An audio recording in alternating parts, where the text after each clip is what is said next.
I don't want to look at you. POI. Hello. Hello, distinguished. Bam, bam. I don't want to answer POI. Neither of us want to answer it. I'm not answering POI. Mr. Sandy, are there points? Yes, there's points for POI. Mr. Sandy, are there points for POI? Are there points for POI? POI. Points for POI. I'm not answering POI. You just said it now that there are no points. The team must answer this one. I'm not answering POI. I'm not answering POI. Hello. You see, that time we were debating your Why line. you exist? I am not answering POI. Already answered. 50 of us were acting like you, uncle. Exactly. I don't know from you. There is no point for POI. Hello. There is no point for POI.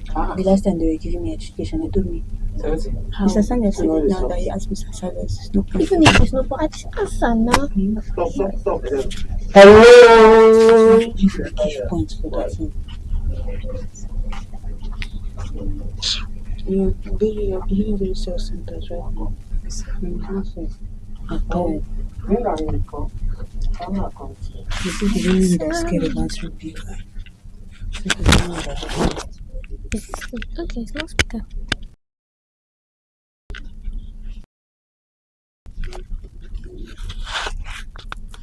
Are you wearing the awareness?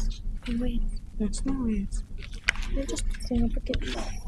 Hold it. Hold it in case one stuff. Hello. Just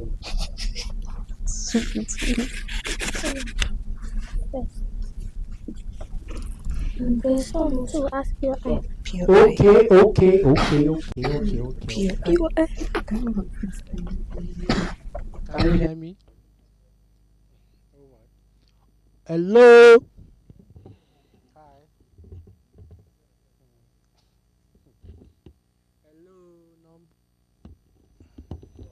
Hello. Ah. Hello. Okay.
Good day, ladies and gentlemen. Welcome to the 2026 Democracy Day Schools Debate Competition.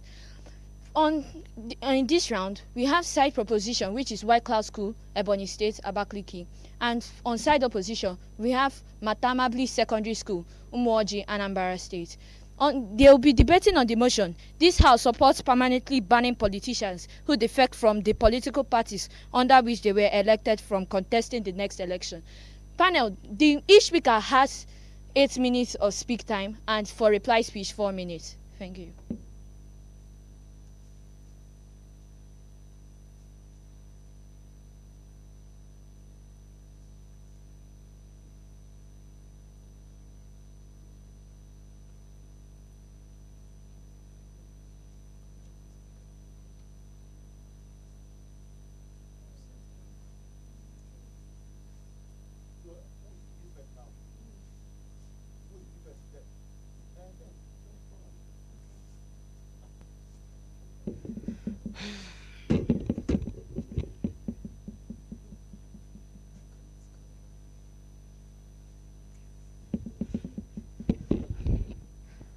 Okay. So my time starts in 3, 2, 1. Panel of judges. Something is broken in our system, and it's not broken quietly, but visibly, demonstratively, and regularly. Every election cycle, citizens go to the polling units and cast votes for a particular political party they want to see govern them. And yet, a week or two after these politicians come into power, they pack their bag, cross the aisle, and joins the winning team, which leads us to the problem in the status quo, such as voters' mandates being betrayed, the system giving these politicians more incentives to betray the people's mandate, political defection being rewarded, and many more. Now let's look into our framing. Panel of judges, we need you to note that side proposition frames this debate on 3 folds. Firstly, this motion isn't restricting political freedom.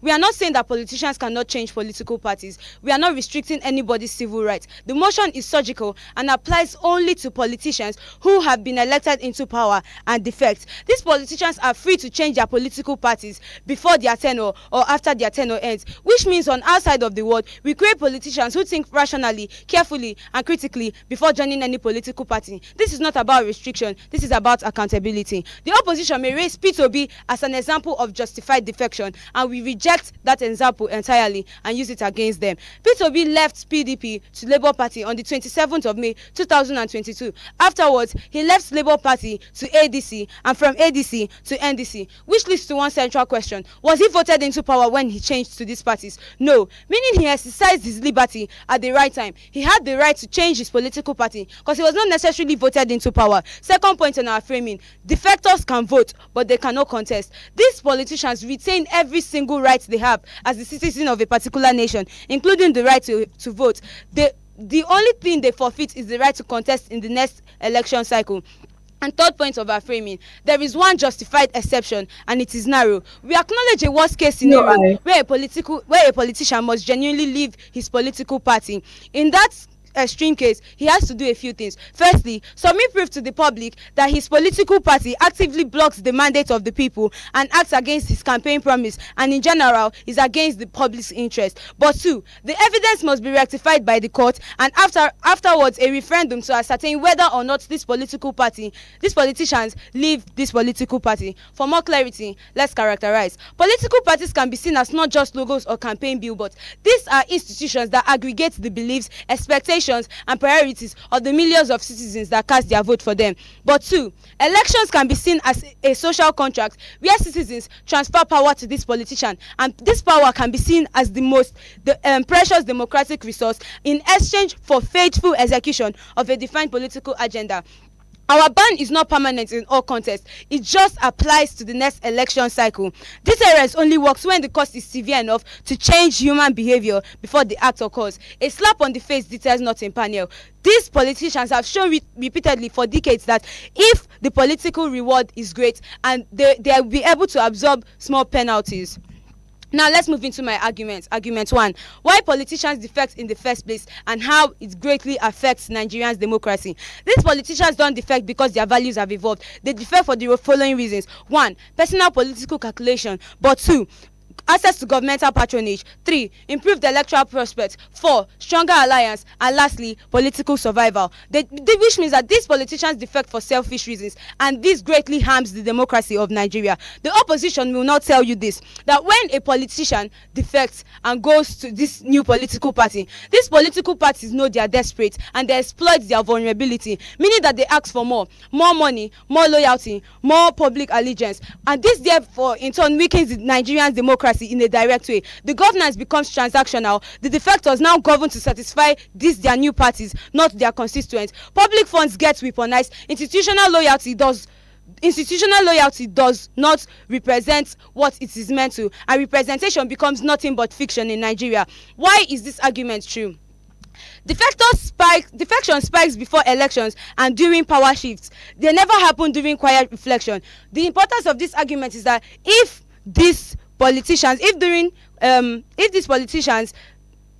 defection happens due to self-interest, it can be curbed by self-interest, and our ban makes loyalty rational than betrayal. Second point on my argument: why defection is bad. Panya, we need you to understand that when these citizens vote, they don't just vote these politicians. They vote a party, they vote a promise, and they vote this political party in general. The politicians who won did not just win alone, they emerged victorious because of the ideological brand of the party and the party machinery. When that politician defects, he walks out carrying everything the citizens gave them, the seats and the power. They use this power built on one set of votes to advance a completely different agenda. The public's will expressed at the ballot box is now being overridden by a private deal in a black room. That is not democracy, that is governance by betrayal. Now, I would like to lay the principal analysis of how every betrayal to trust demands an effective consequence. If a lawyer betrays his client's confidentiality, he or she loses his license. If a doctor violates patient trust, he or she is struck off the register. If a trustee misappropriates funds, he or she faces legal liability. What this necessarily means is that in every functioning democratic system, in every functioning system of accountability, a breach of trust leads to proportionate consequences. And then a breach of trust leads to appropriate sanctions. Democratic mandates are not different in any sense. A politician who was given power and breaks the trust under a specific condition does not just break trust, he tears the social contract and between the representatives and the citizens. Our ban is directly effective, and the opposition's word has no credible answer to this principle. And my second speaker is going to show us the principle, the analysis, the other alternatives that side opposition may bring, and how it has not worked and how it will never work. Now, I would like to do a quick comparative analysis between America and Nigeria's democratic system. The US political parties represent consistent ideological traditions for decades. When citizens vote Republican or Democrat, they know exactly what they are voting for. The party is the ideology, and these individual politicians are the vessel to this ideology. American campaigns are fundamentally about ideas and not the individuals. When an American politician defects, which is rare and very punishable, he or she faces voter backlash and ideological rejection of a party that votes principles and not personalities. Unlike Nigeria's political party that has no consistent ideology, where party representatives are now vehicles for the individuals, and where these politicians enter and exit these parties not because that their values change, but because the money and the power shifted. Elections in Nigeria are individual based, and they are now personality showcases. In conclusion, the opposition status quo is harmful. In their word, defection remains unchecked, trust continues to collapse, ideology becomes entirely irrelevant, individual politicians keeps getting stronger than the institutions, and the gap between Nigeria and structured democracy grows wider. But on our side of the world, we provide general impact, such as no one betrays the people's vote and goes scot-free. We have politicians who are more rational and careful when it comes to thinking about the political parties they join, and also these politicians stay to solve internal party problems rather than defecting to another political party. With that, I'm proud to propose. Thank you.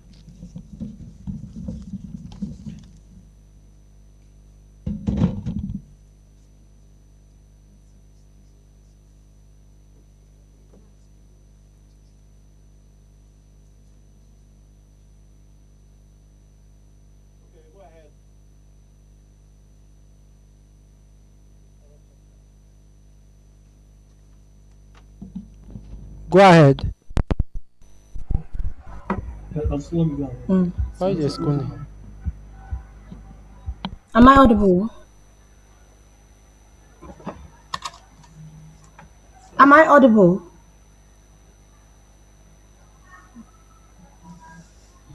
Go ahead. I start my speech in 3, 2, 1. Panel. There's a difference between the political landscape of Nigeria and the political landscape of the global West. Spaces like America, for instance, what exists is that you have the Democrats and the Republicans, both very polarized parties, with one representing the right and the other representing the left. This stark difference in ideology usually means that the way they operate in terms of the policies that they try to prioritize and the promises they make to the masses during elections is also very polarized in and of itself. Panel, if it were in that world that this policy was being passed, then it would make sense. But within the periphery of Nigeria, it doesn't make sense. And the reason for that is quite simple. Panel, we say that parties in Nigeria are not as polarized as we find elsewhere. Within the periphery of Nigeria, the parties themselves are usually of the same idea. Yes, they might have different mantras. Yes, they might have different icons like the umbrellas, the brooms, pineapples. And yes, they might even have different names. But panel, in reality, the policies, the promises, and things like that are usually virtually the same. That's why during the election, all of them will literally be promising the same thing. All of them will most likely be talking about the same mechanism of action and things like that. So, panel, there's literally very little to differentiate one party from another, despite the different mantras. Even though APC says change and PDP says power, at the end of the day, all of them are essentially saying the same thing in the way they operate. Panel, what then does this mean for the debate? It means two things.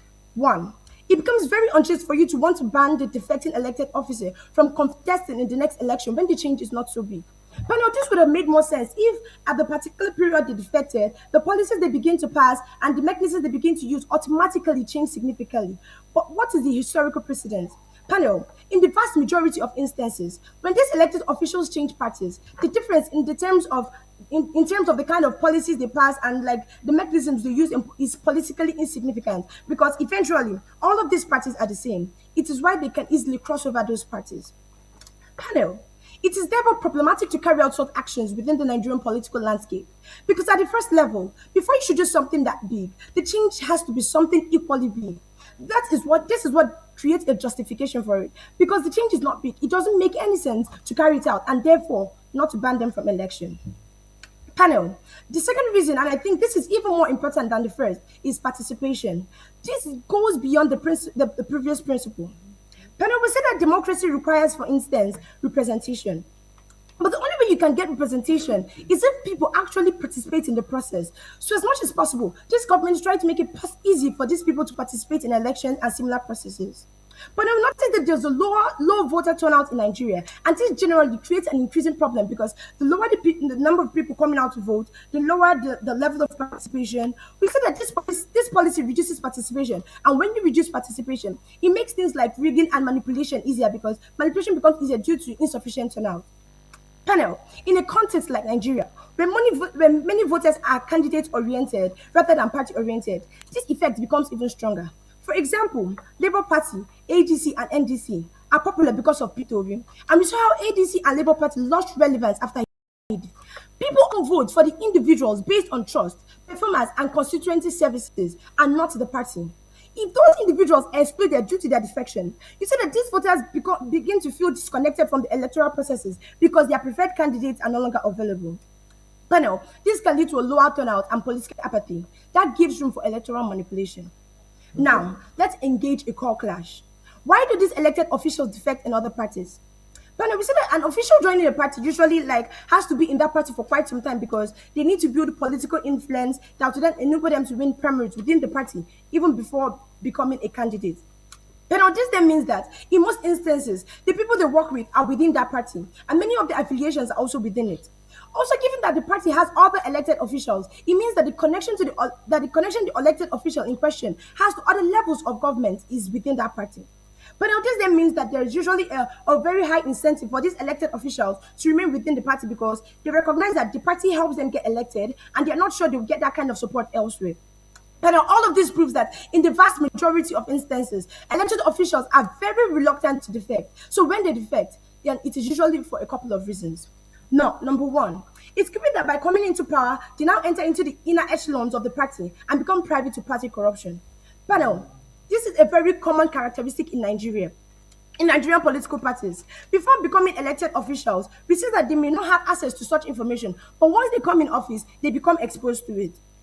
And now the second is, it could be that they have undergone some ideological evolution that the party is not willing to accommodate. So they may want to pass reforms that conflict with the party's position at that time. Panel, a big example is Sim Fubara, the governor of Rivers State, who was voted in as a PDP candidate and faced grave issues with the party before they now defected to APC. Panel, why then does it become problematic to regulate defection? Most importantly, these decisions to defect are made with future electoral incentives in mind. But I notice that they are done with the view that the official will either seek re-election or another political position later. This means that at its core, the decisions are often people-oriented and not purely self-oriented, especially regarding their constituents. But we can argue this because if they do not act strategically, they risk losing the next election. At the point where they switch parties, they attract more scrutiny and people begin to question their actions. This raises the burden of proof. Panel, they must now show that they acted for the people and not for themselves, or they lose the election. Panel, the problem, however, is that proposition punishes these guys and forces elected officials to prioritize parties over people. This is problematic because it goes against the core idea of being an elected official. Panel, an elected official is expected to serve the people before the party. Their policy reverses that order. Panel, it makes party loyalty more important than public services, especially in dominant party systems where leaving a party significantly reduces electoral chances. Panel, even outside dominant party systems, defection still carries risks. Hello, You can can you hear increase me? party. Please, Yes. please, I'm so sorry. There's a problem here, and for fairness, they are not hearing you when you are speaking. So they need to, you have to start afresh, please. So sorry, because they need to speak up your point. We lost our audio from this end. So please, you have to start afresh so they can be able to pick up some rebuttals. Thank you.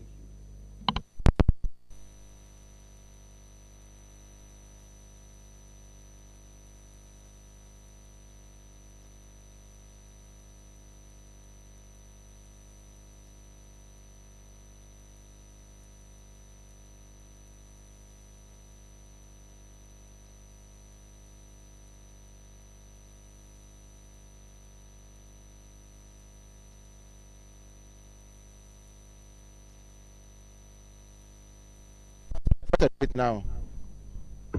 Am I audible? Audible.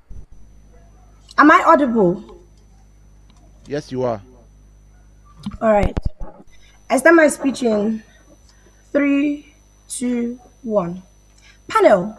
Proposition says the only exemption from that policy is if the candidates can prove in the court that their party blocked their mandate before having a referendum. But this is terrible because it shifts a normal political dispute into a slow, expensive, and easily manipulated legal policy. But also, parties don't usually issue formal documents saying, "Oh, we want to sabotage your mandate." No, things like conflict, internal sabotage, and informal and are hard to prove in court. Plus, court process is very time consuming. So instead of the official serving his constituency, they are spending time on court case. Side proposition is not serious. Plus, contrary to their lie, nobody defects a few days after election. Panel. There's a difference between the political landscape of Nigeria and the political landscape of the global West. Spaces like America, for instance, what exists is that you have the Democrats and the Republicans, both very polarized parties, with one representing the right and the other representing the left. Panel. This stark difference in ideology usually means that the way they operate in terms of like the policies that they try to prioritize and the promises that they make to the masses during elections is also very polarized in and of itself. Panel, if it were in that world that this policy was being passed, then it would make sense. But within the purview of Nigeria, it does not make sense. And the reason for that is quite simple. Panel, parties in Nigeria are not as polarized as we find elsewhere. Within the purview of Nigeria, the parties themselves are usually of the same idea. Yes, they may have different mantras. Yes, they might have different icons like the umbrellas, the pineapples, the brooms, and yes, they might even have different names. But panel, in reality, the policies, the promises, and things like that are usually virtually the same. That's why during election, all of them will literally be talking about and promising the same thing. All of them will most likely be talking about the same mechanism of actions and things like that. So panel, there's literally very little to differentiate one party from another, despite the different mantras. Even though APC might say change, APC says change, and then PDP says power to the people. At the end of the day, all of them are essentially the same thing in the same way they operate. Panel, what then does this mean for the debate? It means two things. Number one, it becomes very unjust for you to want to ban the defecting elected officer from contesting in the next election when the change is not so big. Panel, this would have made more sense if, at the particular period they defected, the policies they begin to pass or the mechanism they begin to use automatically changes significantly. But panel, what is the historical precedence? Panel, we say that in the vast majority of instances, when these elected officials change parties, the difference in the terms of the kind of policies they pass and the mechanisms they use is politically insignificant. Because eventually all of these parties are the same. It is why they can easily cross over those parties. But it is therefore problematic to carry out such actions within the Nigerian political landscape because at the first level, before you do something that big, the change has to be equally something big. This is what creates a justification for it. Because the change is not big, it does not make any sense to carry it out, therefore not to ban them from election. But now the second reason, and I think this is even more important than the first, is participation. This goes beyond the previous principle. Panel, democracy requires, for instance, representation. But the only way you can get this representation is if the people actually participate in the process. Panel, so as much as possible, this government tries to make it easy for people to participate in elections and similar processes. Pardon. Notice that there's a low voter turnout in Nigeria, and this like generally creates an increasing problem because the lower the number of people coming to vote, the lower the level of participation. But now we say that this policy reduces participation, and when you reduce participation, it makes things like rigging easier because manipulation becomes like easier to do due to insufficient turnout. Panel. In a context like Nigeria, where many voters are candidate oriented rather than party oriented, this effect becomes even stronger. But now take for instance the Labour Party, ADC and NDC. They became popular because of Peter Obi, and we saw how ADC and Labour Party lost relevance after he defected. But now these people often vote for individuals based on trust, performance, and constituency services. If those individuals are excluded due to like defection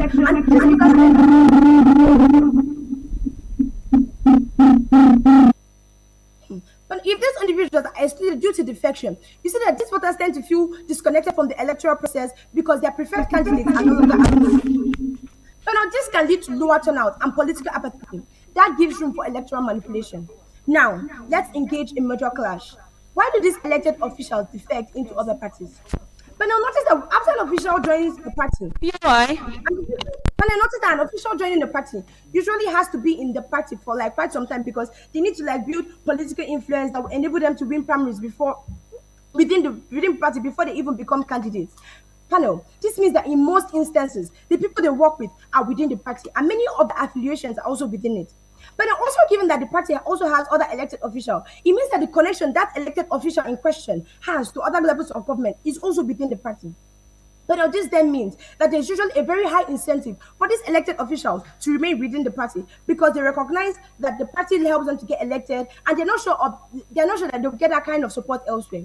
Panel. All of this proves that in the vast majority of instances, these elected officials are very reluctant to defect. So when they do defect, it is usually for a couple of reasons. One, it could be that by coming to power, they not enter into the echelons of this party and become private to the party's corruption. But now this is a very common characteristic in Nigerian political parties.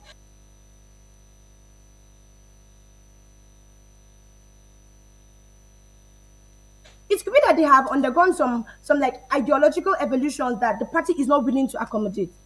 Panel. So they may want to pass reforms that conflict with the party's proposed position at that time. Panel. A big example is Sim Fubara, the governor of Rivers State, who was voted in as a PDP candidate and faced grave issues with the party and then before they now defected to APC. But now why then does it become problematic to regulate defection? Most importantly, these decisions to defect are made with future electoral incentives in mind. They are done with the view that the officials will either seek re-election or another political position later. But this then means that at its core, these decisions are often people-oriented, not purely self-oriented, especially regarding their constituents. But now we can argue this because if they do not act strategically, they risk losing the next election. At the point where they switch parties, they attract more scrutiny, and then these people begin to question their actions. Panel, this raises the burden of proof. They must now show that they acted for the people, not for themselves, or they lose the election. Panel, the problem, however, is that proposition punishes these guys and then forces elected officials to like prioritize parties above people. Panel, this is problematic because it's against the core idea of being an elected official. But an elected official is expected to serve the people before the party, but their policy reverses that order. But now it makes party loyalty more important than the public services, especially in dominant party systems, where leaving a party significantly reduces electoral chances. Even outside dominant party systems, panel, defection still carries risk. But now you can also increase party affiliation pressure on proposition, even when it comes at the detriment of people. Panel, people like Sam Fubara will not be able to call out the wicked-led PDP faction that mounted pressure on him because defection on prop has bigger punishment, and as a result, political manipulation becomes higher. So panel, this case does two things. First, it shows that the odds against defection is already high, so regulating it makes little sense. Second, it shows that the policy reverses the logic of representation by forcing these elected officials to prioritize the party over people, which is bad because the party should be a means to an end, not the end itself, the end being the people. Panel, we win this debate simply by what we prove. Proposition is a contextual of Nigerian politics, but creates like a far more significant harm, which we could extend in the next speech. Here.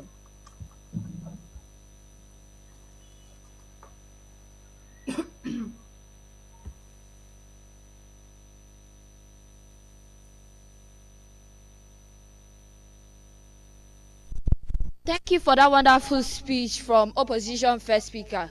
I would like to welcome the second speaker from side position.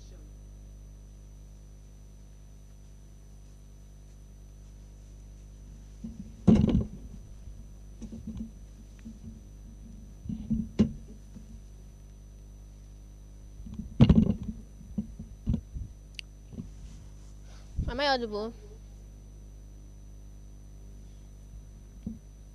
Okay. My time is starting in 3, 2, 1. I stand proudly today as the second speaker from the proposition to strongly support this motion. My duty today is in threefold. 1. I will rebut all the major arguments of the opposition. 2. I will prove why this punishment is justified. And 3. I will show how unchecked political freedom, how unchecked political defection encourages opportunism and weakens democratic stability. And finally, in today's debate, I will show how our side of the House better protects the interests of voters and the future of democracy. Let me begin with the opposition's arguments. On to my first rebuttal. We have people vote for individuals, not parties. Panel, this argument sounds appealing at first instance, but until we examine how elections actually work, if people truly voted for only individuals, political parties would be irrelevant. Candidates will not spend months on manifestos and fighting for party tickets. They will not even campaign under party symbols. They will not rely on party structures, supporters, and manifestos either. Yet, every election cycle proves the exact opposite. The candidates and the party are presented to the voters as one package. In fact, if parties do not matter, then the opposition must explain why they defect in the first place. On my second rebuttal, politicians have freedom of association. The opposition has confused freedom with freedom of accountability. We agree that politicians have the right to join whichever political party that they choose. Nothing in this motion prevents them from defecting. Nothing in this motion removes their constitutional rights. However, rights come with responsibilities and accountability. Freedom of speech comes with responsibility, so as freedom of association, and most importantly in today's motion, political freedom. A politician who voluntarily abandons the platform through which they are elected cannot reasonably expect that decision to carry no consequences. The opposition wants freedom without responsibility. We provide freedom and accountability. On my third rebuttal, we have let the voters decide at the next election. This is perhaps the strongest argument you might get from the opposition, but it still fails in today's debate. By the time the next election arrives, the damage has already been done. The politician has already defected, and the original mandate has already been altered. The political balance chosen by voters may already have changed. The trust of citizens has already been violated. The opposition solution is to wait until after the harm occurs. Our solution discourages the harm from occurring in the first place. Democracy do not merely need to react to misconduct. The established rules they protect and the integrity of the system before misconduct becomes normal. Now let's look at my last rebuttal. The existing constitutional punishment is enough. The opposition argues that Constitution already provides a punishment for political defection. However, the existence of a punishment does not actually mean that the punishment is sufficient. The reality is that many politicians still calculate that the benefits of defecting outweigh the risk. That tells us that the existing framework is not creating enough deterrence. For deterrence to work, it must satisfy 4 conditions. 1. The cost must be certain. 2. The cost must be severe. 3. The cost must be immediate. And 4. The cost must be inescapable. That tells us that the existing framework is not creating enough deterrence. Most importantly, the constitutional provisions are often limited in scope and frequently become subject of legal disputes and political interpretations. Our motion addresses this gap. Now, having done justice to that, I shall move on to my arguments. Why is our punishment justified? Let me extend my first speaker's argument. The central question in today's debate is whether abandoning the mandate under which one was elected should carry consequences. We firmly believe it should. When politicians seek office, they ask voters to trust them under a particular political platform, manifesto, and vision. The people make their decision based on that understanding. When a politician defects after winning office, they alter political arrangements that voters originally approved. The issue is that politicians continue benefiting from a mandate obtained under which circumstances no longer exist. Voters endorsed one political platform and ended up receiving another. That is a breach of trust. And when trust is broken, accountability becomes necessary. Most importantly, the punishment proposed by this motion is proportionate. We are not banning politicians from politics forever. Neither are we imprisoning them. We are simply saying that if they choose to abandon the platform through which they obtained office, they should not be immediately benefited from the decision that they have made. That is not extreme, it is fair, and it is accountability. In our world, politicians remain accountable to the voters who gave them power. On to my second argument, defection encourages political opportunism. One of the greatest challenges in Nigerian politics today is that political opportunism. Too often, Politicians move between parties not because they have suddenly discovered a new ideology or better vision for governance. Instead, they move because political calculations have changed. They move because their interests no longer align to the party in which they enroll. Political parties are supposed to be chosen and elected through ideology, but nowadays politicians do it because of interest, and that is not right. They move towards whichever party appears stronger and more influential or more likely to secure their political future.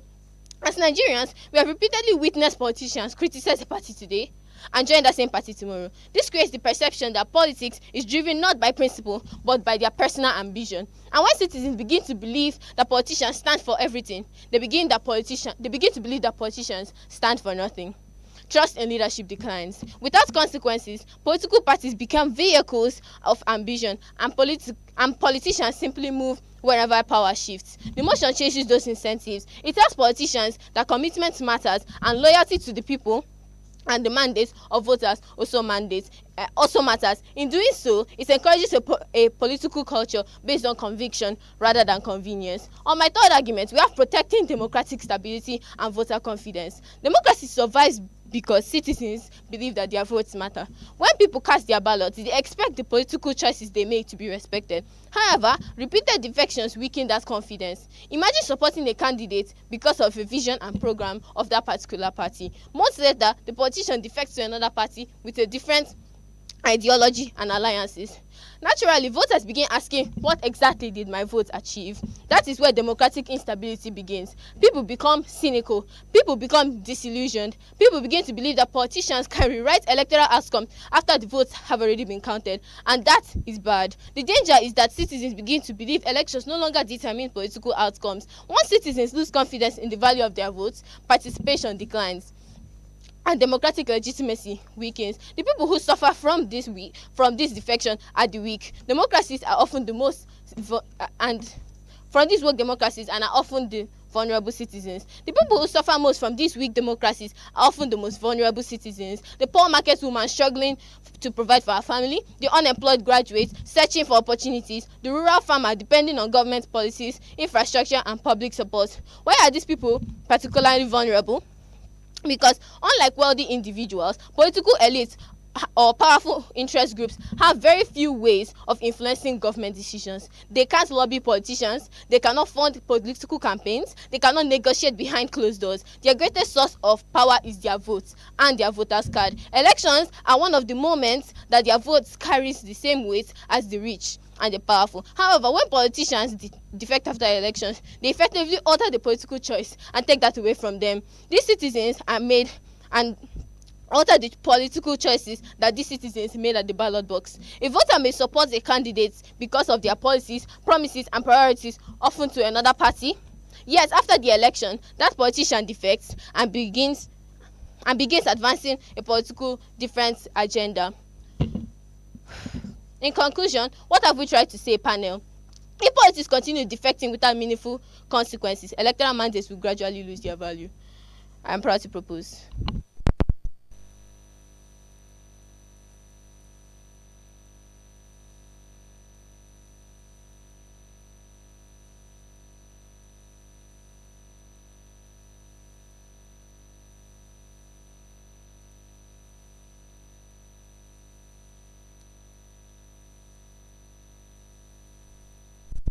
Wonderful speech from side proposition second speaker. I would like to welcome the second speaker from side opposition. Here, here.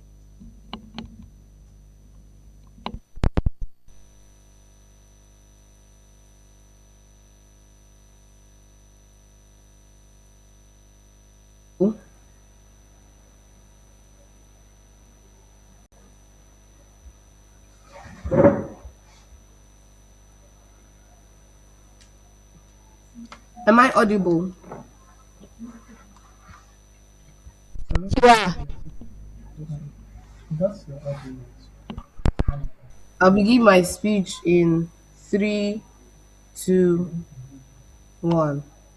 Banning a particular action without caring or trying to solve the major issues that brought about that particular action not only doesn't solve the problem, but worsens it. And on side opposition, we do not support permanently banning these politicians who defect from the political parties under which they were elected from contesting the next election.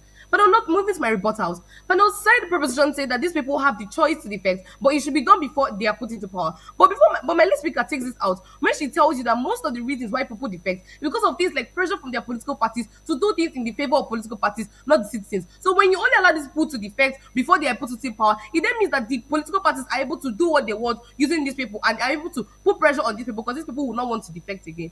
Now, but notice how they also said that these political parties are the institutions that carry the beliefs and the citizens support. But when in status quo, notice that people are voted based on their individual capacity. You cannot say that if Peter Obi defects to APC, that people are not going to be supporting him again because they do not like APC. But when you say that people are still going to be supporting him because they believe on his own individual capacity, not his political party's own. Now, but notice that proposition is so uncharitable, and that's because their case is not in line with the truth. But now, first, voters' mandate is on the politician, but not on the voters. But secondly, defection is not always a selfish move. Elected officials mostly defect from small parties to big parties, and big parties to small parties. So you cannot say that these people defect because of their selfish interest. Now, but the big question we should ask is simple: does defection make them stop working? No. Opposition has no case in today's debate because they are not able to answer our question on whether there is a clear difference when these people defect to other parties. Now, but they'll notice how they also compared the democracy system which exists between America and Nigeria. But now my late speaker already takes this out and shows you that there is a clear difference between the democratic system. Because on the one side, even though we have a lot of political parties with different logos and different mantras, you see that most of the times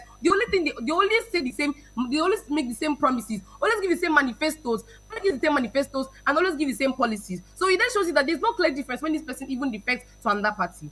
Now, but they'll notice that the only thing side proposition does is to punish the people that who are power when they defect. Now, panel two responses to this. Panel one, notice that when you punish these people, it then reduces the incentive for them to defect. And what happens is that most politicians who most likely wanted to defect do it because of things like pressure from their political parties to do things in their own interest, to do things in the political party's interest. So when you then punish these people, it then means that they will not want to defect because they will still want to stay in power. And it then means that these people, this harms the politicians because these political parties will then begin to use these politicians and do what they want. And it also harms the citizens which voted them into power because they will not be doing things which will favor the citizens. Rather, they'll be doing things that will favor the political party. But notice that too, when you ban these people from contesting again before you defected, when you ban a popular politician, for example, something like Peter Obi, when he's put into power and he decides to defect, and then you ban him for contesting the next election, it then means that the people who supported him will not likely want to vote any other person again because they will have things like resentment against those political parties and they will not want to vote into the next election.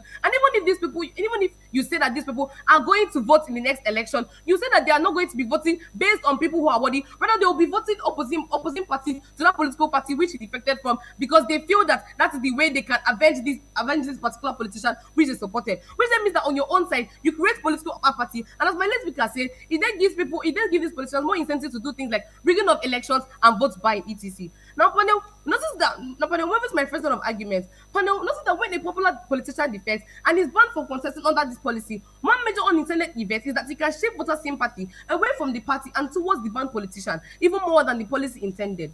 In Nigeria, politics is highly personality driven. Voters often form strong emotional connections with individual politicians rather than the political parties themselves. So when a well-known politician is removed from the ballot after defecting, many voters do not simply see it as a rule being enforced. Instead, they see it as a punishment of someone they support. Now, but I'm noticing that this creates sympathy for the banned politician. People begin to feel that the politician has been treated unfairly or silenced. Importantly, this emotional reaction does not disappear because the politician is no longer contesting. It changes voter behavior in the next election. Now, but instead of them supporting the party that the politician defected from, voters may withdraw their support from the party altogether. Some may vote for opposition parties as a form of protest, while others may simply abstain. In this way, the political influence of the banned politician is not removed. It is redirected into voter resentment against that party. Now, the impact is significant because it then means that the policy can backfire electorally. Rather than strengthening parties or stabilizing politics, it can weaken the very parties that enforce it by turning a popular figure into a symbol of political victimhood. Now, but moving to my second line of argument. But now, moving to my second line of argument, which is on how this banning becomes a bad punishment for these politicians and still allows corruption to exist. Now, but the motion says that these politicians will be banned to contest in the next election because they defected. This means that this policy will mostly apply to politicians who have been put into power and are still in their first tenure. But the major things that politicians in their first tenure would want to do, because they will still want to be voted into power at the next election. So the major thing they want to do is be doing things for the people, and this will give them lesser incentive to even want to do things for their selfish reasons, which side proposition talks about. Now, but then what happens when these people defect and are being banned? You see that people in their second tenure will still have that chance to be doing things like to be doing things for themselves or doing things for their selfish interests, because it then means that this policy doesn't apply to people in their second tenure, and it still means that they can still run things like corruption and still do things in their own selfish interest. This then means that corruption still exists on side opposition and there is lesser accountability. And notice that too, as we explained, these parties begin to pressure these people to do what they want and to do what they want in their favor, not in favor of the citizens. And because they want to remain in power, because they want to remain in power and will not want to be banned from contesting in the next election, it then means that these parties can be able to use these people to be doing things, and these people will not have any opt-out mechanism to leave those particular parties, because they know that when they defect on your own side, that they are going to be banned from contesting in the next election. And but notice that that the people who will then do this thing that the party do will not now do this in the favor of the citizens, or rather they will be doing this rather in the favor of the political parties, which then means that on your own side, even not only do the politicians also suffer, but the citizens, the who supported these politicians, suffer because they are not able to gain the particular benefit they want from the government. Notice that this is bad, because corruption will still exist on your own side, because there will still be because corruption is still on your own side, because pressure will still exist within these political parties for these people to do what they want, and people in their second tenure will still continue to do these things like corrupt practices and still do things for their selfish interests. And also that too, the people who voted them will begin to suffer, and because people who voted, they will begin to suffer. And because of this, when they know that you banned someone, when you know that they banned the person they supported, it then means that the people will not want to vote in the next election, because they feel resentment, and they feel that it's a form of vengeance for them not to vote in the next election, because they have removed the particular person or the particular politician they supported. And also that too, this is going to lead to political apathy, whereby this government will now have more incentive to even do things like rigging of elections, and even rigging of elections, stealing of ballot boxes, and even vote buying, which means that your own side you create more ways for corruption to still exist. Now, Padel, what am I going to show you in today's debate? But I'm able to show you one that when you ban these people who have defected from a party to another party during their time of power, it then means that you then make people who voted them into power feel resentment and will not likely vote them into power again, which then means that political apathy is going to exist. And but they also showed you too that when you do this, it then means that corruption still exists, because people in their second tenure will still be doing things like these corrupt practices. With this, I'm proud to oppose.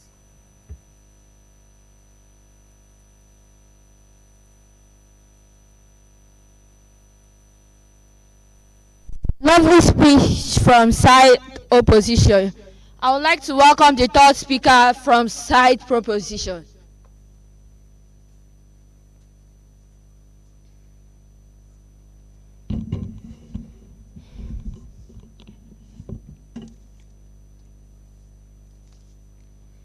Panel, my time starts in 3, 2, 1. Panel, the opposition has spent this entire debate painting political betrayal to sound like freedom. But let me put it to you simply. Defecting politicians take your vote, your trust, and your mandate, and they hand it to someone that you never chose. This is something that the proposition does not side with. In this debate, I will do 3 things. First, I will rebut the opposition's arguments and tell you why none of them stands. Second, I will give you the clear clashes in this debate and tell you why we win each one. Thirdly, I will paint the long-term picture of our world and why it is better. Let's begin. Panel, the opposition argued that they asked us the question that what if the party becomes bad or starts oppressing the politicians? They asked us the question, what if the party becomes corrupt, or what if they start treating the politicians unfairly? And we hear that, but that is exactly why we built in exemptions into our case. If a politician can show evidence before the court of law and before the public that these politicians are persecuting them or stopping them from fulfilling their mandate to the people, then they can leave. But even at that, the people who elected them must vote in a referendum to approve it. So the door is not locked, it simply has a key, and that key belongs to the people, not the politicians. The opposition is using a rare exception to try to destroy the whole rule, and we urge this house to not fall for it. Secondly, the opposition argued that it increases political manipulation and participation is important. Panel, in many constituencies, especially in Nigeria, incumbency is a massive advantage. The defector now has the resources of their new, often more powerful party behind them. They have access to patronage, state machinery, and money. The average voter going against this has very little.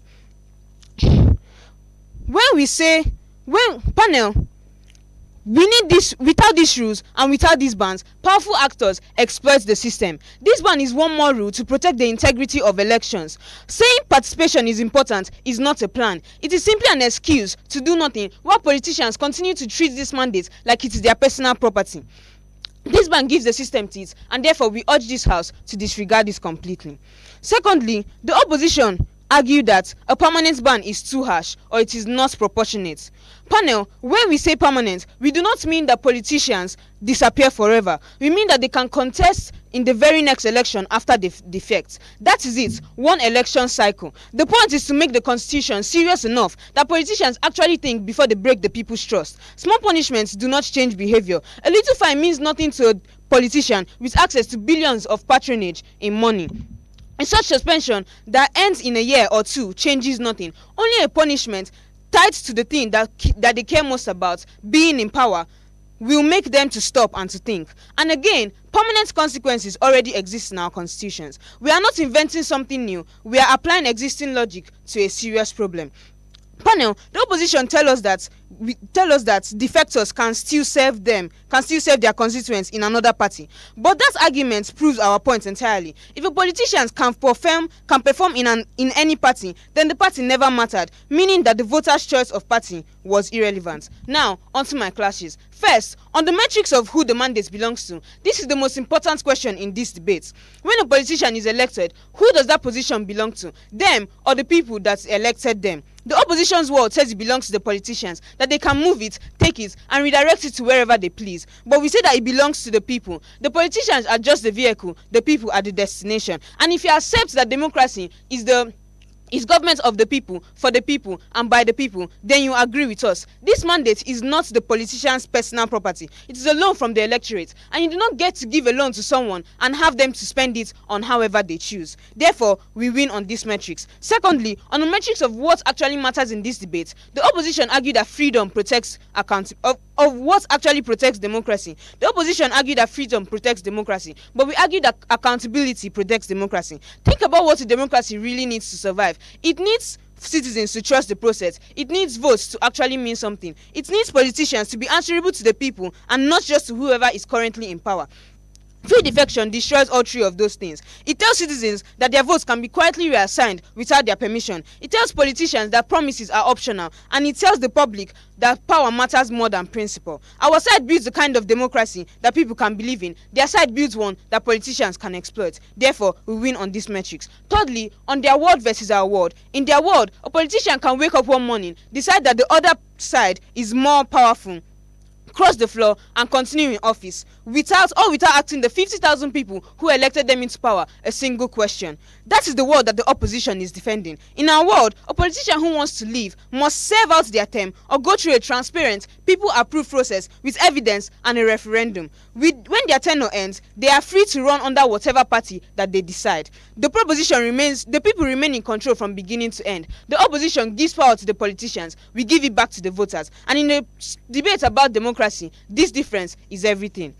Now, panel, I'd like to move on to the long-term impact of our world. First, parties will actually stand for something. Right now in Nigeria, you cannot tell APC and PDP apart from their policies. They do not have real ideologies. They have strong men, money, and the people who defected to them last week. That is because when politicians can move freely, parties never have to develop a real identity. They just have to stay powerful enough to attract the next defector. But in our world, parties must earn the loyalties of these members because these members cannot easily leave.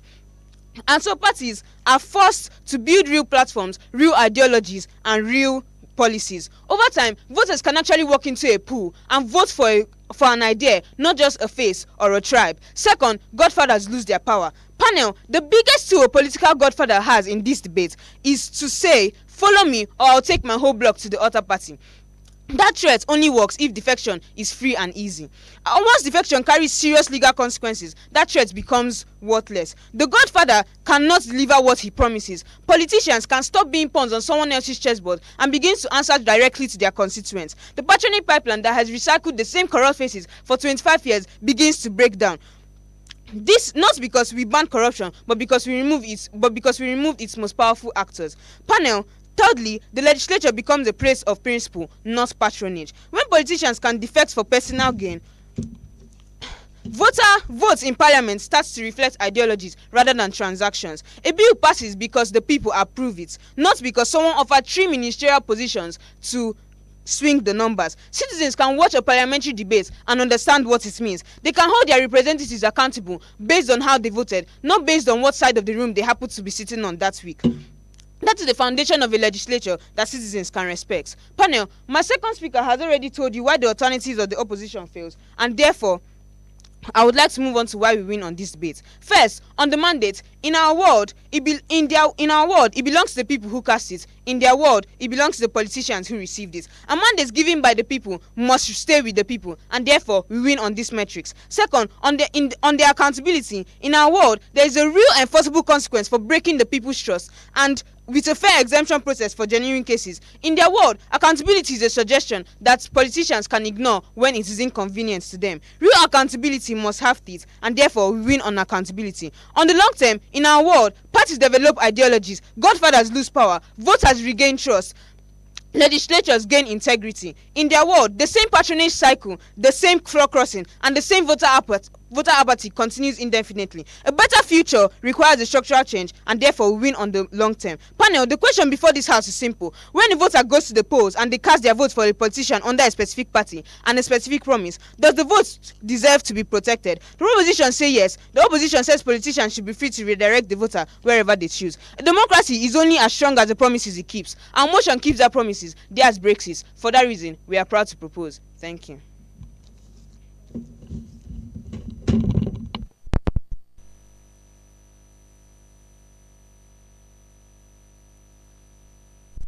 Powerful speech from side proposition third speaker. I would like to welcome the opposition's third speaker to the stage.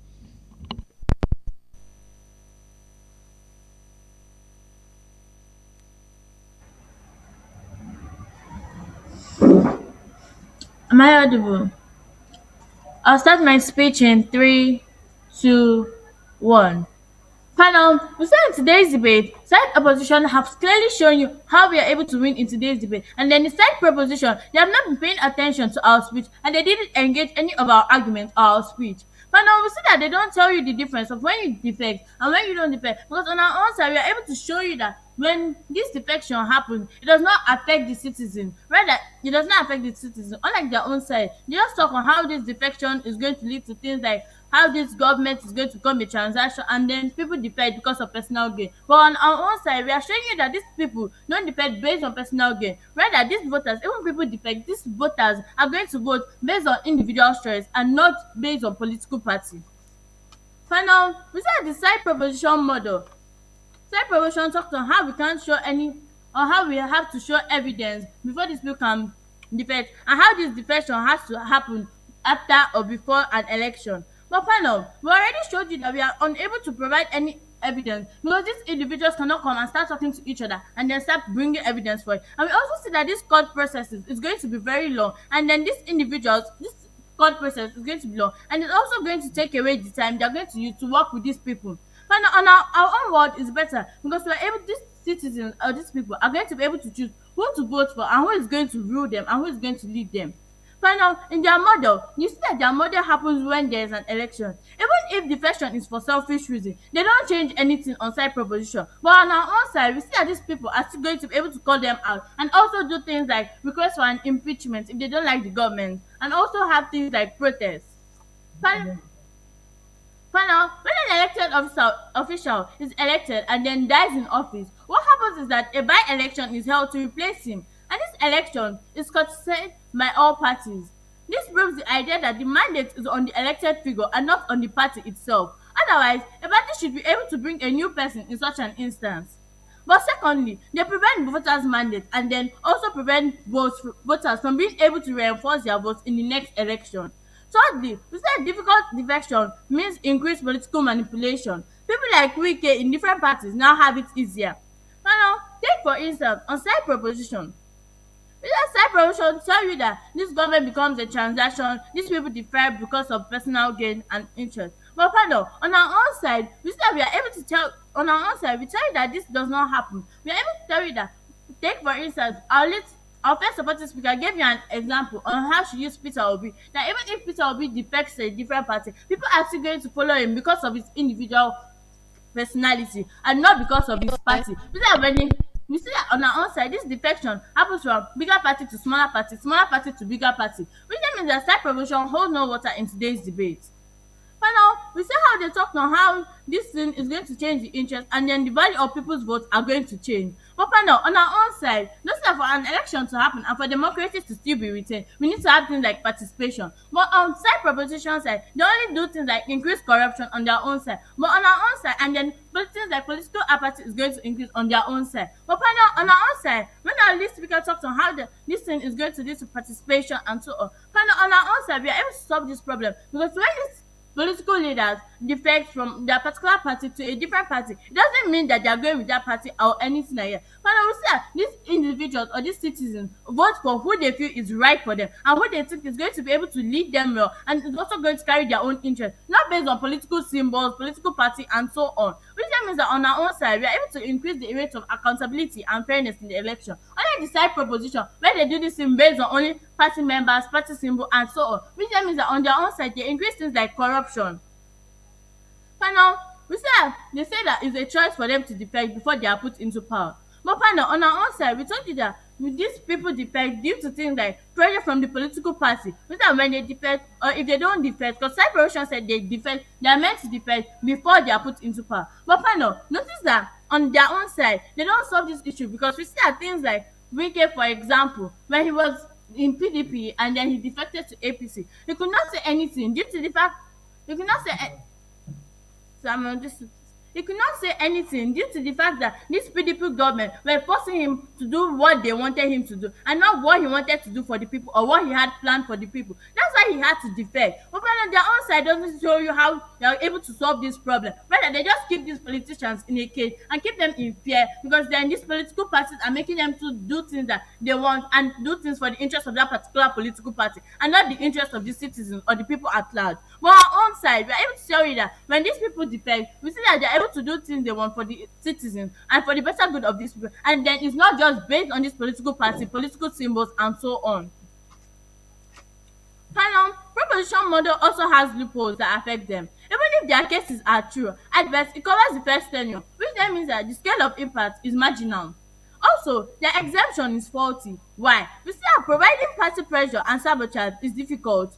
Court processes are slow and then it's also time consuming. Because these parties also have higher resources and this is the key, especially as judiciary can be bought. Panel, on their own side, they are unable to engage any of our case. They are unable to give rebuttals to our case and then they are unable to do analysis and they don't clearly understand this motion because they kept on talking on how this election, how they do things like voters this, voters that, and how these political parties are the ones that are meant to be doing all this. And then panel, they also put the political parties' interests best and they don't put the interest of the citizens. But on our own side, we put the interest of these individuals, the interest of the country, and the interest of the citizens. This is not just about political symbols and so on. But now, just like our second speaker talked on how instead of on how proposition side, rather than supporting the party that the politician defected from, these voters are going to withdraw their support from that party altogether, and then some of them may vote for opposition party as a form of process because on proposition side they ban the person they want to vote for and so on. We see that while others may simply abstain, which then means that it leads to increase in political apathy on their own side, and then it also leads to things like increase in electoral malpractice because then we have things like lower vote turnout because then we see that in Nigeria we already have a low vote turnout, and then when you start banning these politicians who differ from other parties to a different party, it then means that the low voters turnout is going to increase because then these citizens are not going to want to vote because they've already been banned. They've already banned the person they want to vote for and who they feel is better for them. It is redirected into voters' resentment against that particular party. My second speaker already told you that the impact is significant because that means that this policy can backfire electorally rather than strengthening parties or stabilizing politics. It can weaken the very party that enforces it by turning that particular popular figure into a political victimhood. Which then means that on their own on proposition side, they are unable to give us fair analysis and any other thing. Panel, move to my class, which is on accountability. Panel,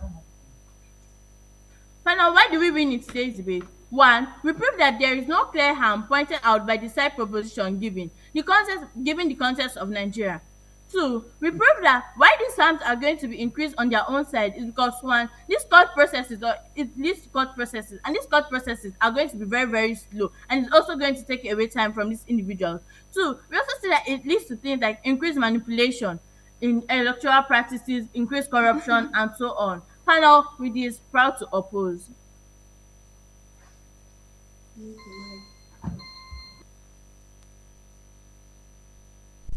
Powerful speech from side opposition third speaker.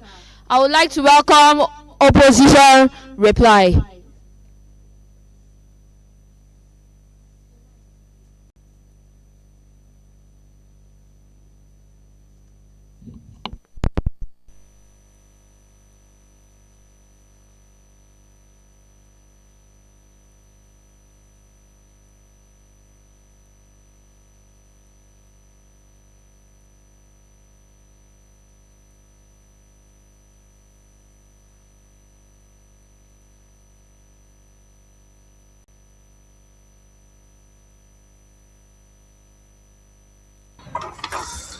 I'll begin my speech in three, two, one.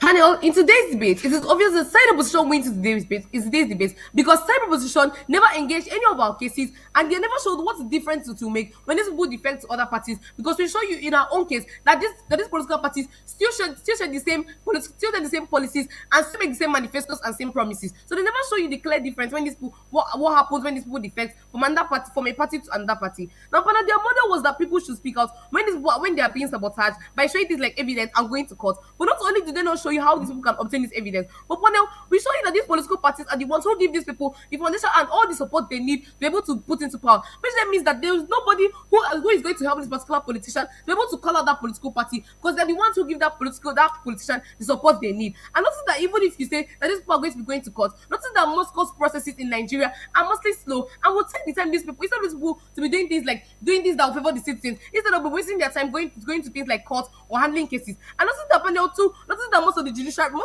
that the judiciary in our country today that exists currently is corrupt, which then means that when these people are going to do these things, these political parties can still go at their back and even sabotage these politicians and even make it look like these politicians are the ones who are doing the corrupt things themselves. Now, but we offer you a better option on our own side by saying that even if the government is corrupt, instead of these people to ban them from contesting another election when they defect, we show you that we can still the citizens can still do things like calling them out or still do things like protest or even impeachment when they notice that these people are corrupt. But the major case that side proposition gives you is that when these people defect because of selfish reasons, and for that they should ban these people from contesting in another election. But panel, my late speaker speech alone already takes that out by telling you that these people not mostly defect because of these selfish reasons, rather they defect because of things like pressure from their political parties. Because you cannot even say that these people will have selfish reasons, because most of them exist in their first tenure, and in their first tenure they will not focus on their selfish reasons, rather they will focus on favoring the citizens and doing the citizens' words because they want to be voted into power again. Now, but why do we win in today's debate? We win because one, we strengthen democracy,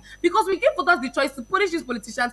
We give voters the choice to punish these politicians, because even if you say that these people defected because of selfish reasons, on our own side we're able to give these voters the choice to punish them by not voting them in the next election. And panel two, we show you that these people are not voted because of their political parties, rather they are voted by their individual capacity. So even if you say that these people have defected from a party to a different party, but the people are still going to vote them into power, even if they go into a party which is corrupt, because the people they live on their individual choices. For example, we gave you things like P2OB, even if it's to defect to APC, people are still going to vote him because they believe in his individual capacity, not that of the political party. And but notice that three, we also show you how there is no harm when these people defect from a political party to another political party, and side opposition doesn't even engage in this particular case because they only keep on telling you that these people defect because of selfish reasons.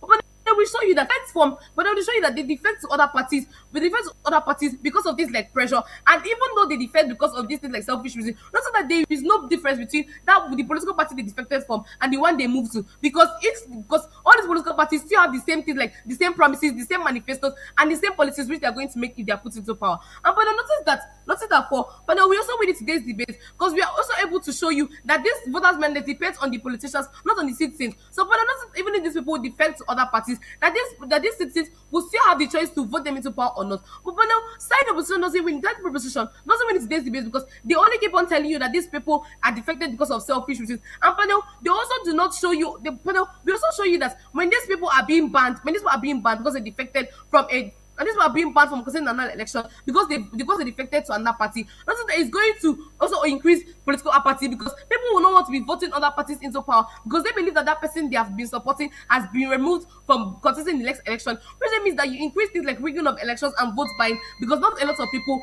vote in the election. But now what I'm able to show you today? I'm able to show you how we win in today's debate by how we strengthen democracy and how we are able to help people are not voted because of their parties. With this, I'm proud to oppose.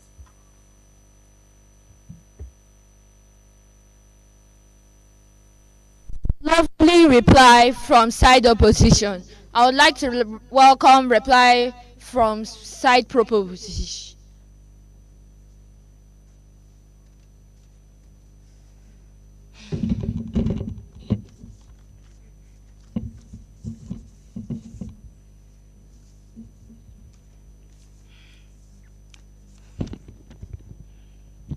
Okay, so my time starts in 3, 2, 1. Panel of judges. The opposition spent their speeches trying to make this debate about freedom, the freedom of politicians to change their minds, to evolve, to follow their conscience. Before I move into my reply speech, I would like to counter what opposition said and how I would like to use their word against them and how we engaged in every argument they brought, such as one where the speakers talked about one of the reasons this ban should not hold is participation and that a permanent ban is not proportionate, and how we showed that a ban from the next election is, and how we engaged that defectors can still serve their constituents in another party, and how we also showed that how we also engaged with their argument that increases political manipulation and a few other arguments. My second and third speaker did justice to that. This debate was never about whether politicians can change their parties or not. We said from the start that before these politicians can be voted into power, before their tenure and after their tenure, they are free to change political parties, which leads to a narrow question in this debate. Should a politician who receives a democratic mandate and then defects be allowed to contest the next election? The opposition's entire case collapses because the answer in any democracy that takes mandate seriously is obviously no. Now let's observe the clashes that happened in this debate. Clash 1. Does defection harm voters or just disappoint them? Oppositions argued that defecting politicians can still serve their constituents and show up, still vote, still represent. They tell you the harm is overstated, and we answered directly, and our answer was never rebuted, that filling the seat is not the same as honoring the mandate. They take the power that was conditionally lent and uses it in conditions the voters never approved. The opposition's response proves our case entirely. If a politician can perform in any party, then the party never mattered, meaning that the voters' choice of party was worthless. We win this clash because we showed the harm is real, structural, and democratic. Clash 2. Is the ban proportionate or is it punishment without justification? The side opposition called our ban disproportionate and too harsh. They offered alternative.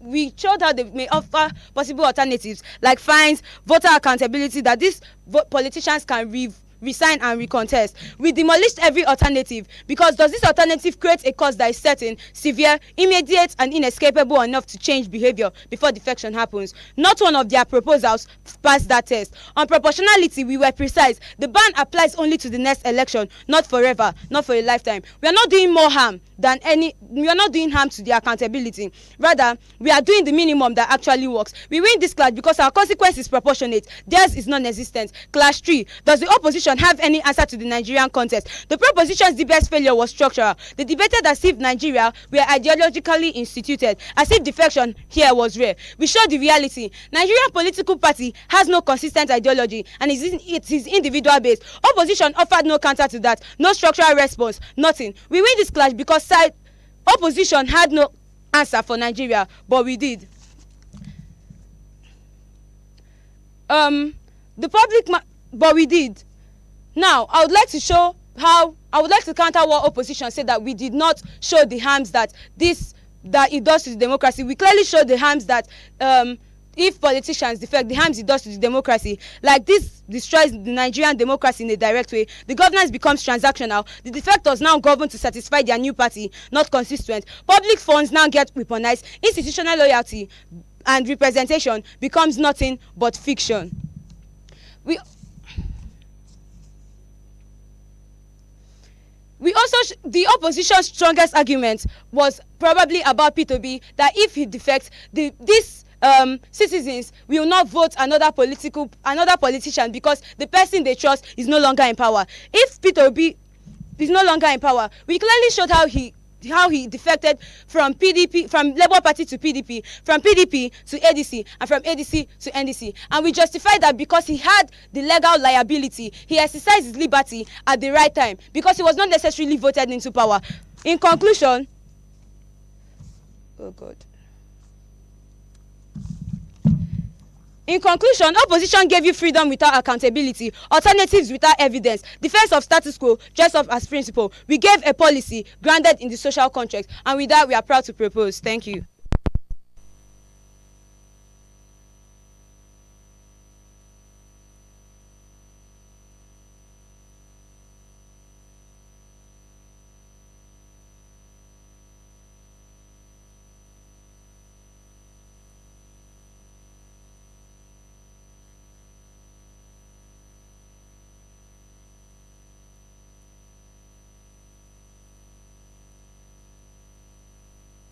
Thank you all for the wonderful speeches. We are sorry that we will not start on time. We're supposed to start this debate by 10 o'clock due to some technical errors and the technical glitches and everything. Not the INEC glitches, but the normal technical glitches. We will not start on time. But meanwhile, the result will not come out now. We'll go ahead with our next debate because of time. By the time we are done with our next debate, the judges will now announce the two or can we give, let's give them 15 minutes to know if they can come up with the result. So let's just give them 15 minutes because they're going to do it online now. So just give them 15 minutes while we prepare for the next debate. Just give them 15 minutes to announce the result, because these people need to also prepare for their next round, because they also have another round by 5 p.m. So they need to know where they are standing before they don't prepare for another round. So we'll just give them 15 minutes to do their judgments online, and from there we'll now know the people that is going to go for the next round. Thank you.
If they're recording the round, she can just start since it's being recorded. The call is being recorded.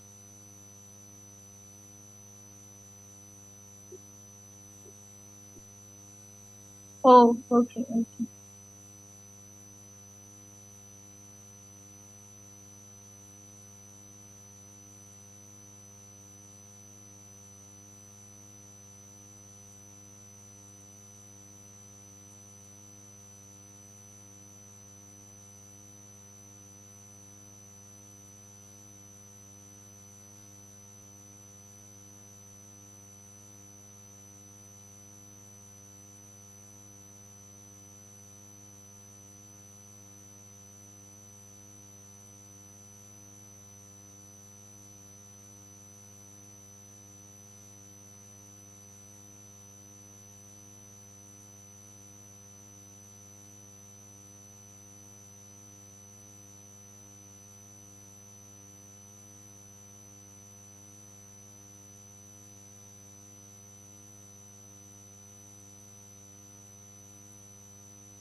Okay.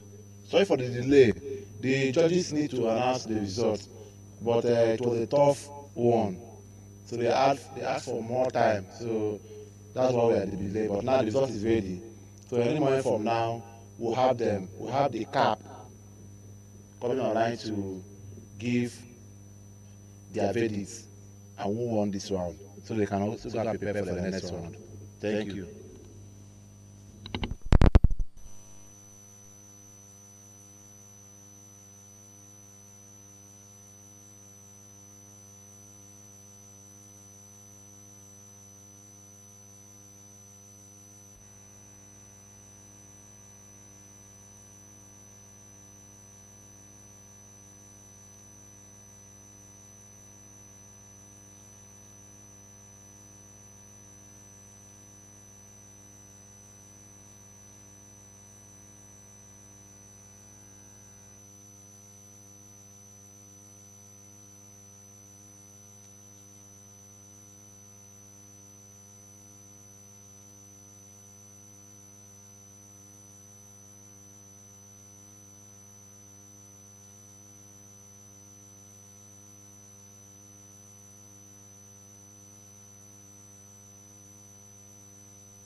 Hello, am I audible? Can someone please respond?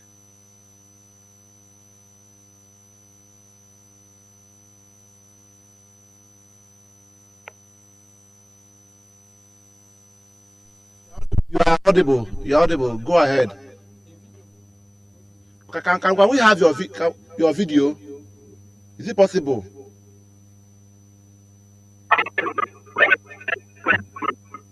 No, no, it's Huh? not. It's not. Can we have you on the video? Can you put your video on? I just said no. All right, so go ahead.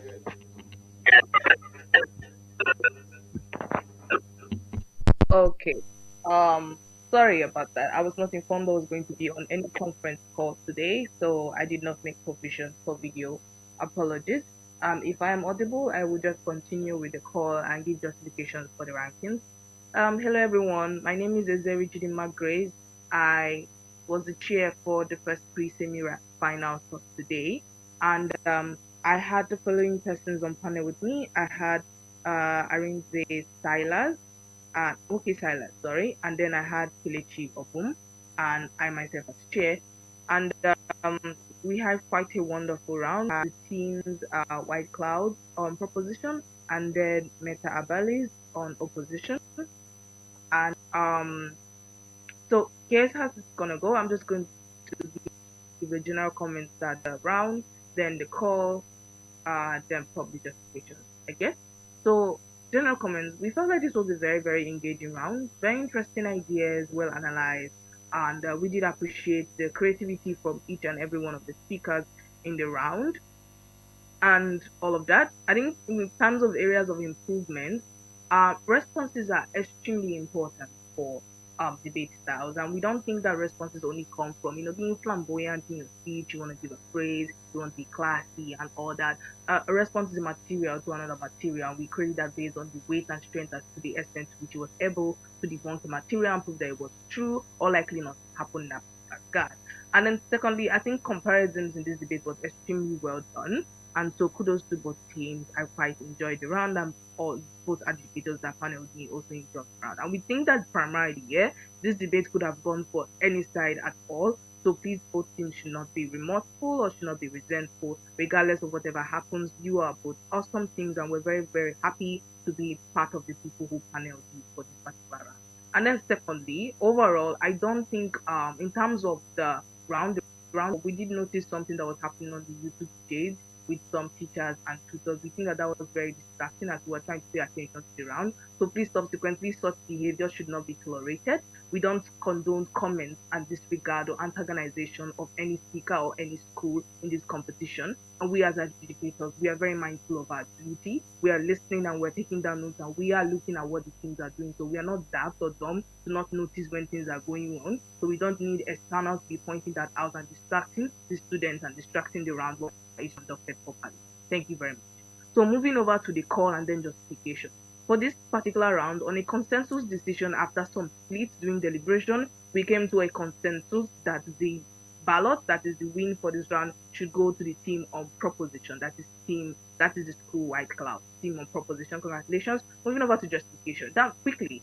Within this particular round, we had a lot of interesting ideas that met with each other. At the end of the day, were certain things that we prioritize as educators in that particular regard. So I think the first clash in this debate was in terms of like the justification. What is the justification for defecting and whether or not defecting can be justified and why that is important for us to prioritize?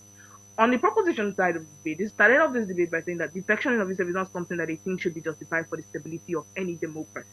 In terms of you entered you entered into an elected position through a political party, and then at some point you want to switch. They feel like this is very distracting to our democracy in Nigeria. This is something that is extremely problematic. It also justifies instances where the justification for this defection is not something that primarily protects the citizens, but it's something that primarily protects of the politicians. They talk about how they talk about things like survival, the expansion of the careers, and also in terms of how strong terrain becomes in a particular regard. Or in extreme cases, they also have having issues with their political parties. They create an alternative output in their model that says that when that is the case, that the politician is being affected and how they are going to carry out their duty being affected by a particular position. Defection can be justified, but it has to come through a process that the citizens will get involved so that that process doesn't betray the whole purpose of a democratic system that was created when in power. Cool. What is the counter interaction we get from opposition? Points out very key things here, and we think we appreciate that. They say that one, in certain instances, this of itself is not something that is extremely problematic, especially when it comes to protecting your survival as a politician and also the survival of your mandate that is delivered to the people in that particular regard.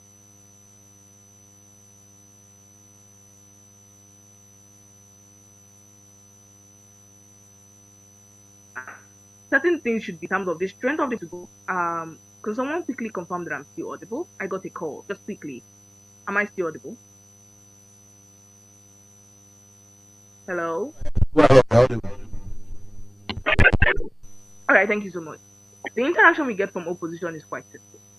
Selfishness and obviously should not be always interpreted as something that is a bad thing, especially when it comes to the survival of the politician to deliver their mandate to the people in that particular regard, which is the primary person that they are in power. At the point where this becomes the case, in certain instances, certain things like the capacity of the politician to go against their political party in court and the longevity of court process and why the judiciary in of itself is not sufficient, why that in of itself is problematic at the end of the day, they think that alternatives like, oh, if someone is not particularly functioning properly, things like impeachment and protest could work to constantly remove individuals from power and all that. That defecting is kind of like an alternative out, like alternative to leave your political party when it's extremely problematic, because they don't feel like the alternative provided by they don't think that the alternative provided by proposition of is effective.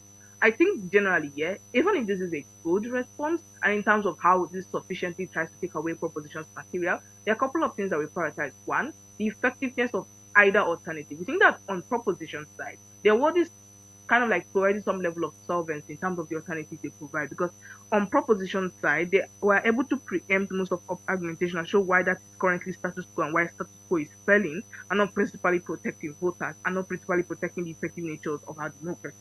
And that is in obviously extremely problematic because of the fact that it doesn't engage properly with how we want to sustain the system in a particular regard. They feel that even in the worst case scenario where this person is extremely affected, that they could still provide like some level of stability for you to defect in a particular while you are still in political wing, right through like due process. The problem is that the defecting system that we have is often polarized. The fact that individuals are always defecting without reason, without recourse, and without proper consideration as to how it affects the stability of the system that they brought them into power. At the end of the day, we think that their justification better fits why sustainability is important. Even if opposition tries to justify why the system is, we think that in terms of stability, that calls for proposition in that particular regard to show why sustainability at the end of the day should be prioritized by the panel.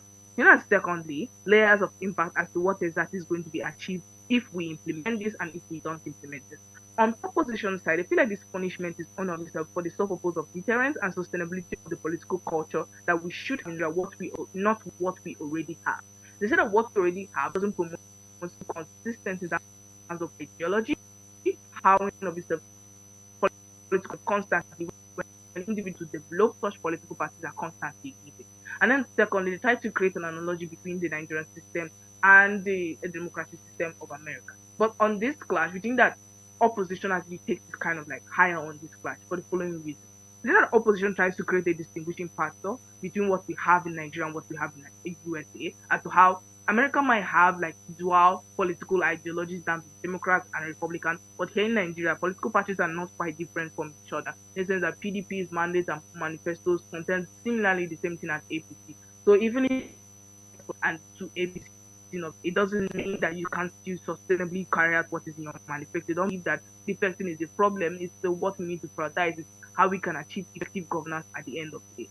I think in terms of this, what we then prioritize is the preemptive mechanism we get from proposition as to how like sustaining the political will of politicians of itself leads to some level of effective governance. Because in terms of the distraction that comes from constantly leaving your political position to constantly see how you can sustain your political career or the political mandate you have within the state of itself or how to sustain your individual interests, it becomes problematic for us to like holistically agree to the fact of whether or not these individuals are directly protecting the primary interests of the people or themselves in a particular regard, regardless of scenario that is being placed in. And then secondly, in terms of the lack of differentiating in terms of the political ideology that we have in Nigeria, I think that is the primary purpose as to which propositions premise start, because they highlight that as what is exactly the issue within the system, that there's no differentiating factor between most of these politicians because they don't allow themselves to grow. They don't allow the ideologies to grow. They are constantly,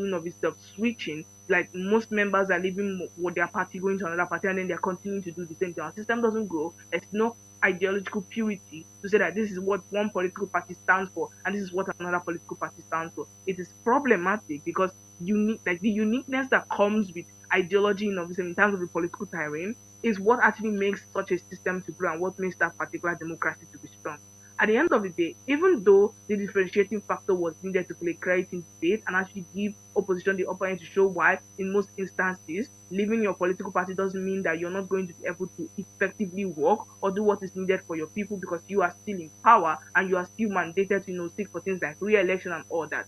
We think that proposition proves why we should not sacrifice, even if you are still effective, we should not sacrifice the sustainability of our democracy on the peril of what is possible, but what can be achieved for long-term development and prosperity. And then on the last point, um, within that, on the last impact is how what policy now makes sense in terms of achieving its end goal. On proposition side, their end goal in of itself is stabilizing political terrain, stabilizing the ability of individuals to constantly remain in power, knowing fully whether there are consequences if they don't actually respect the ballots which put them in power. And then on the opposition side, we got alternatives like impeachment, protest, and all of that, and how effective it can still be, and how these individuals can still be removed at the pool.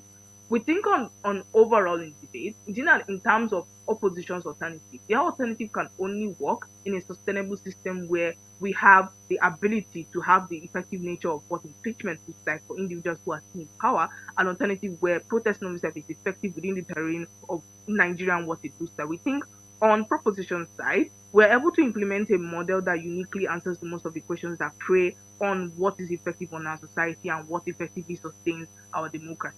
So prior to that, we think that they were able to justify why punishing this defection is essential and why that in of itself targets the primary thing that these individuals, have at hand, which is the fact of their capacity to be regain power. And then on that clash too, there's an engagement on opposition side as to how this affects representation and participation because they do another key thing that comes with the level of rebuttal they give to the proposition side that says that first participation is very key for democracy to be attained at the end of the day. And for that instance, you need to consider things like how most average voters in Nigeria have sympathy towards individuals and not the political party. And I think this was one of the huge clashes that tension is the because it's true. Realistically, that is what Nigeria looks like. The average vote looks at the person that is carrying the political flag and not really the political party. And this causes a problem where you now don't allow them to debate or you ban them in the next section. What does that now mean for political apathy, political participation, and our ability to actually grow our system if individuals now become resentful or obviously protest against the party and go for an opposition party? I think within that line, we now need to look at the principles that were set up from at the beginning to highlight that this is why most of these issues exist within our democracy because we don't have any straight punishment for certain actions that cause destabilization, especially when it comes to political candidates that are in power.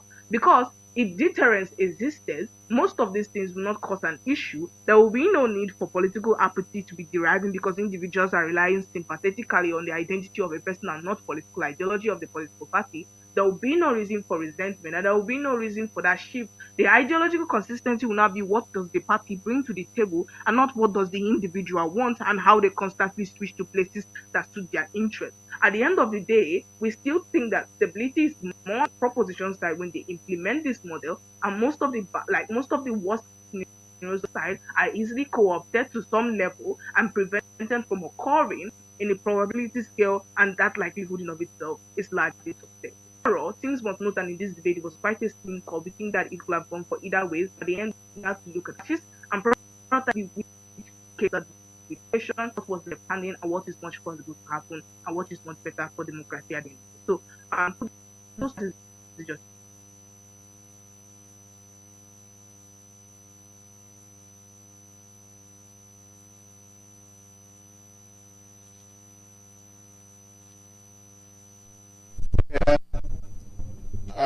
thank you, the CAP, for the detailed verdict. It's very important that we give these details so that everybody will see where there is lapses, and why the other opponent won the debate. So according to the CAP and the other panel of judges, the winner of this round, the semi-finals, is White Cloud College, Abakaliki, Ebonyi State. It's official, so they will be meeting their next opponent for the semi-finals proper against Ndume Otuka. No, sorry, Lalo Grammar School or Oshobo Osun State around 5 p.m. today. So our next debate will be between government secondary school Lafia and Nduka Otuka Community Secondary School Abia State. All right, so thank you. So congratulations, White Cloud.